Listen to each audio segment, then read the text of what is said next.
अगर हमारा credit score नहीं है या हमारा क्रेडिट स्कोर हमने कभी चेक नहीं करवाया, हमने बिल्डअप नहीं किया, तो क्या हमें लोन मिल सकता है कि नहीं मिल सकता? अगर आपकी ग्रोस इनकम 40,000 है तो आपको 40,000 इंटू 5 मतलब 2 लाख तक की आपको लोन मिलेगी। घर कैसे बुक कर सकते हो 2024 में, कौन से स्कीम से कैसे कर सकते हो और क्या प्रोसेस रहता है? अगर आप इमिग्रेंट हो तो क्या आप बुक कर सकते हो कि नहीं कर सकते हो?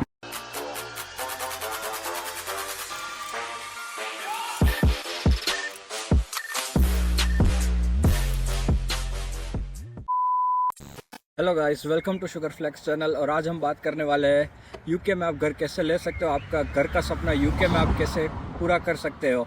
तो जैसे आपने हमारे पिछले वीडियोस में देखा होगा कि हमने यहाँ पे एक घर बुक किया है, तो मैं आपको सारी प्रोसेस बताने वाला हूँ कि आप भी ये घर कैसे बुक कर सकते हो 2024 में, कौन से स्कीम से कैसे कर सकते हो और क्या प्रोसेस रहता है, पूरा स्टेप बाय स्टेप मैं आपको बताऊँगा। सबसे पहले कौन घर बुक कर सकता है यहाँ पे? अगर आप इमिग्रेंट हो तो क्या आप बुक कर सकते हो कि नहीं कर सकते हो?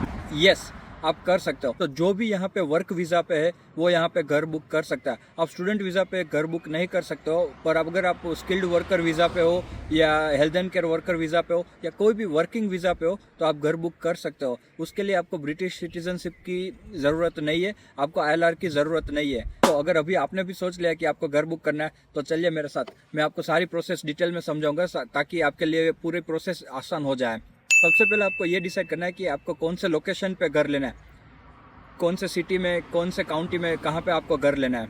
अगर वो भी आपका फाइनल हो गया है तो जब आप घर देखने जाओगे तो आप देखोगे कि 2 लाख से लेके 2 मिलियन 3 मिलियन तक घर मिलेंगे। तो आप कैसे डिसाइड करोगे कि आपको कितना लोन मिलेगा, कितना EMI आएगा? सबसे पहली चीज़ ये होगी कि अगर आपको एक मॉर्गेज एडवाइज़र चाहिए, एक इंडिपेंडेंट मॉर्गेज एडवाइज़र होता है। अगर आप न्यू बिल्ड हाउस लेते हो तो वो लोग भी आपको कॉन्टैक्ट करवाते हैं वो मॉर्गेज एडवाइज़र से। वो मॉर्गेज एडवाइज़र क्या करेगा, आपसे सारी डिटेल्स लेगा, आपकी सैलरी क्या है, आप जॉइंट में ले रहे हो अपने पार्टनर के साथ, या जो भी आपके फाइनेंशियल सिचुएशन होगी उसके बेसिस पे आपको एक अग्रीमेंट इन प्रिंसिपल या डिसीजन इन प्रिंसिपल आपको मिलेगा। वो एसेंशियली ये है कि वो जो भी आपको कंपनी या बैंक जो आपको लोन देने वाली है वो एक आपको लेटर देंगे कि आप कितने अमाउंट तक की लोन वो आपको देने वाले हैं। तो उससे आपका रफली एक डिसाइड हो जाएगा कि आप कितने प्राइस तक घर देख सकते हो और कौन सा घर आप परचेस कर सकते हो। यूके में 99% ऑफ द टाइम 10% प्लस 90% चलता है। मतलब 10% डिपॉजिट रहती है जब आप घर परचेस करते हो और 90% अप टू 90% आपको लोन मिलती है। अभी ये लोन का चक्कर कैसे होता है, ये बहुत ही सिंपल है। आपका जो EMI, मंथली EMI जो आना चाहिए वो रफली 1/3 से ज़्यादा नहीं होना चाहिए आपकी टेक होम सैलरी से। मतलब अगर आपकी सैलरी 2400 है जो आपको मिल रही है आफ्टर टैक्स डिडक्शन, तो आपका EMI जो है वो 800 से ऊपर नहीं जाना चाहिए। ये सब देखते हैं जो बैंकिंग और मॉर्गेज लेंडर्स है, वो ये देख के आपको लोन देते हैं। रफली अगर आप कोई भी मॉर्गेज कैलकुलेटर में चेक करेंगे तो आपकी अफोर्डेबिलिटी ऐसे होती है कि जो आपकी ग्रोस इनकम है ईयरली, फॉर एग्जांपल अगर अभी आप घर देख रहे हो कि 2,20,000 का आपको लेना है तो आपको 22,000 जितनी डिपॉजिट आएगी और बाकी के 1,98,000 आपके लोन के लिए पास होंगे रफली। जैसे ही आपका डिसीजन इन प्रिंसिपल हो जाता है उसके बाद क्या होता है कि आप जो भी घर लेना चाहते हो उसको आप, अगर वो सेलर है या फिर अगर वो न्यू बिल्ड हाउस है तो वो कोई बिल्डर है, तो उसको आप जैसे डिसीजन इन प्रिंसिपल आप हैंड ओवर करते हो तब आपकी प्रोसेस आगे बढ़ती है और आप बुक कर सकते हो अपना घर। अब आप सोच रहे होंगे कि आप 10% डिपॉजिट कैसे जमा करें, तो उसके लिए मैं एक डिटेल में वीडियो बनाने वाला हूँ कि आप यूके में कैसे सेविंग्स कर सकते हो, कैसे हमने 2 साल में ये डिपॉजिट इकट्ठा किए और आप भी कैसे कर सकते हो। बहुत सारे वेज है यूके में पैसे बचाने के लिए, टैक्स बचाने के लिए भी, और वो कैसे करते हैं वो आपको मैं डिटेल में नेक्स्ट वीडियो में दिखाऊंगा। उसकी लिंक मैं डिस्क्रिप्शन में डाल दूंगा जैसे ही मेरा वीडियो वो रेडी हो जाएगा। वो जो डिसीजन इन प्रिंसिपल और एग्रीमेंट इन प्रिंसिपल है उसकी एक वैलिडिटी होती है 3 मंथ्स या 6 months depending on the mortgage lender. तो उसके मुताबिक आपको उसी टाइम पीरियड के अंदर घर देखना और रिजर्व करना रहेगा, वरना वो एक्सपायर हो जाता है तो फिर से आपको पूरा क्रेडिट चेक और वो सब करवा के नया डिसीजन इन प्रिंसिपल लेना होगा। बहुत सारे मॉर्गेज एडवाइजर्स होते हैं जो आपसे चार्ज नहीं लेते क्योंकि वो लेंडर से या बैंक वालों से लेते हैं जहाँ से आपकी लोन करवाते हैं, पर बहुत सारे होते हैं जो मिनिमम फी भी लेते हैं। अभी मैं ये बताता हूँ कि अग्रीमेंट इन प्रिंसिपल या डिसीजन इन प्रिंसिपल आपका कैसे रिजेक्ट ना हो और आपको पास हो जाए। उसके लिए सबसे इंपॉर्टेंट चीज़ ये है कि वो लोग आपके लास्ट 3 मंथ के सैलरी स्लिप चेक करते हैं।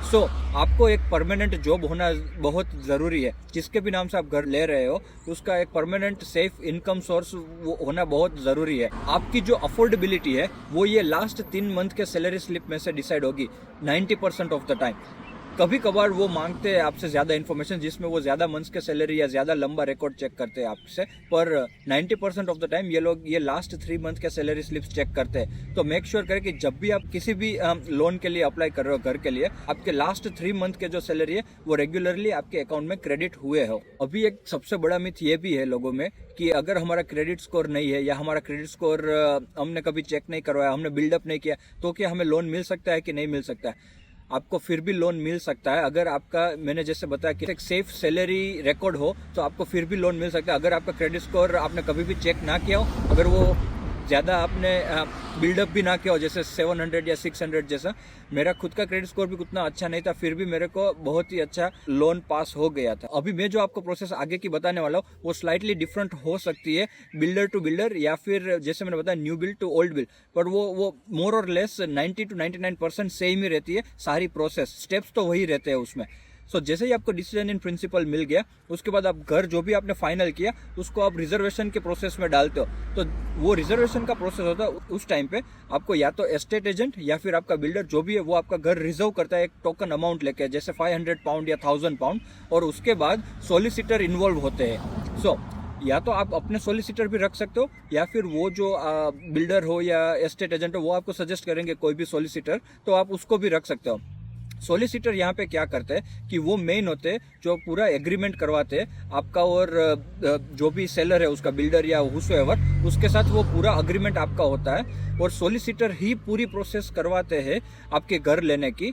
आपको डायरेक्टली अपने आप से कहीं पे भी पेमेंट नहीं करना है, आप डायरेक्टली कुछ भी प्रोसेस में आगे नहीं बढ़ना है, आपको कहीं पे गवर्नमेंट ऑफिस या रजिस्ट्री ऑफिस कहीं पे भी आपको नहीं जाना है। यहाँ पे ये सब चीजें सोलिसिटर करते हैं। ये भी सोच रहे होंगे कि सोलिसिटर कितने पैसे लेते हैं, तो सोलिसिटर रफली 1200 से 1400 के बीच में उनके चार्जेस रहते हैं, पर डिपेंडिंग ऑन एरिया और आप कौन सा घर ले रहे हो और वो थोड़ा वेरिएबल रहता है, पर वो मैक्सिमम 1400-1500 से ज्यादा नहीं जाता है। गाइस, अनफॉर्चुनेटली जब मैं वीडियो रिकॉर्ड कर रहा था तब मेरे फोन की बैटरी कब खत्म हो गई मुझे पता ही नहीं चला, तो मेरा वीडियो बीच में से ही बंद हो गया। पर लकीली मैंने सारे पॉइंट्स उसमें कवर कर दिए थे। अब मैं आपको एक सिंपल एग्जांपल के साथ ये पूरा वीडियो समराइज कर दूंगा ताकि आपके लिए बहुत ही आसान तरीके से ये सारी चीजें आपको समझ में आ जाए। फॉर एग्जाम्पल, हम एक एक्स पर्सन का एग्जांपल लेते हैं। तो वो एक्स पर्सन यहाँ पे यूके में आ गया है, उसके पास अब स्किल्ड वर्कर या वर्किंग वीजा है यहाँ पे, वो 1 साल यहाँ पे रह चुका है, क्योंकि वो भी एक क्राइटेरिया कि आपको 1 ईयर एटलीस्ट मिनिमम यहाँ पे खत्म होना चाहिए आपका स्किल्ड वर्कर पे। उसके बाद आपको सारे बैंक्स और वो सब आपको लोन देना शुरू करेंगे। सो अब वो एक्स पर्सन यहाँ पे 1 ईयर के लिए रह चुका है, उसके पास एक स्टेबल इनकम होना शुरू हो गया, उसके पास 3 मंथ के स्टेबल पे स्लिप्स है। सो वो डिसाइड करता है कि उसको घर खरीदना है। अब उसको घर खरीदना है तो उसको सबसे पहले ये पता होना होगा कि वो कहाँ पे घर खरीदना चाहता है। तो वो डिसाइड करता है कोई एक एक्स प्लेस पे कि उसको ये घर खरीदना है। तो उसकी प्लेस डिसाइड हो गई कि वो अब यहाँ पे रहने वाला है लॉन्ग टर्म के लिए। अब उस पता करेगा कि वो कितने पैसे तक घर खरीद सकता है, क्या होगा कि उसका बजट क्या होगा घर खरीदने के लिए, ताकि वो देख सके कि वो कितने प्राइस तक का घर देखे। तो उसके लिए वो मॉर्गेज एडवाइजर को कांटेक्ट करेगा या फाइनेंशियल एडवाइजर को कांटेक्ट करेगा। तो फाइनेंशियल एडवाइजर होगा वो उसके 3 मंथ्स के पे स्लिप और बाकी अगर उसके कोई दूसरे लोन हो या और कोई मंथली रेगुलर खर्चे, क्रेडिट कार्ड्स और वो सब देख के उसको बताएंगे कि आपको ये लेंडर या ये बैंक वाले, ये मॉर्गेज वाले लोग आपको इतने तक लोन देंगे। तो अब सिंप्लीफाई करने के लिए हम एग्जांपल लेते हैं कि उस बंदे ने 30,000 तक की सेविंग की थी। अब वो बताता है कि मेरे को 30,000 तक की सेविंग है, मैं डिपॉजिट भर सकता हूँ। अब वो सारे डिटेल्स और वो सब चेक करके वो मॉर्गेज एडवाइजर और फाइनेंशियल एडवाइजर फॉर एग्जांपल उसको 3 लाख तक की लोन दे सकता है। तो वो बोलते हैं कि तुम्हें अभी 3 लाख तक की लोन मिलेगी। तो उसका वो डिसीजन इन प्रिंसिपल या अग्रीमेंट इन प्रिंसिपल उसको मिलता है। वो जब उसको मिल जाता है उसके बाद उसकी अफोर्डेबिलिटी हुई 30,000 की डिपॉजिट और 3 लाख तक की लोन। सो 3,30,000 ये उसकी बजट हुआ घर खरीदने के लिए। सो वो 3,30,000 या उससे कम की प्राइस का ही घर देख सकता है और खरीद सकता है। अब ये पूरे वीडियो को मैंने समराइज कर दिया। आपको डिसीजन इन प्रिंसिपल मिलेगा, उसके बाद आप घर देखना शुरू करेंगे। घर देखने के बाद आप घर रिजर्व करेंगे और फिर सोलिसिटर आपका रिजर्वेशन टू लेके घर के पोजीशन तक का काम करेंगे और सोलिसिटर भी अपनी एक थोड़ी अमाउंट की फी चार्ज करेंगे। नाउ आपको ये भी क्वेश्चन हो रहा होगा कि यहाँ पे यूके में आके डिपॉजिट एक साथ 30,000 मतलब इंडिया के 30 लाख 40 लाख वो कैसे सेव करते हैं। मेरे नेक्स्ट वीडियो में मैं आपसे बताऊंगा कि यहाँ पे आप कैसे डिपॉजिट सेव कर सकते हैं। बहुत सारे ऑप्शंस है यहाँ पे सेविंग्स के, इन्वेस्टमेंट के, और गवर्नमेंट के भी बहुत सारी स्कीम्स होती है जिससे आप इजीली सेव करके आपकी अफोर्डेबिलिटी इंक्रीज कर सकते हैं। सो प्लीज सब्सक्राइब करें। मैं नेक्स्ट वीडियो में सारे डिटेल्स में आपको ऑप्शंस बताऊंगा, आप कैसे अपना टैक्स बचा सकते हैं, कैसे सेविंग्स कर सकते हैं, कैसे इन्वेस्टमेंट कर सकते हैं यहाँ पे, ताकि आपकी इनकम है वो मैक्सिमाइज हो सके और आप जितना भी अर्न करें उस पर आपको मैक्सिमम इंटरेस्ट मिल सके और आपके पैसे ग्रो कर सके। सो मेक श्योर करें कि आप ये चैनल को सब्सक्राइब कर दें। हम इस चैनल में बहुत सारे इंफॉर्मेटिव, फन, ट्रैवल, लाइफस्टाइल ये सारे वीडियोस लाते हैं। So see you in the next video guys. और प्लीज प्लीज प्लीज इस वीडियो को लाइक कर दीजिए, और जो भी अभी 2024 या आगे या अभी घर लेने की सोच रहे तो उसको ये वीडियो जरूर से शेयर करें ताकि उनकी भी हेल्प हो जाए, ये रेंटिंग के चक्कर में से वो निकल पाए और अपना खुद का घर खरीद सके। Thank you guys for watching this video. Bye.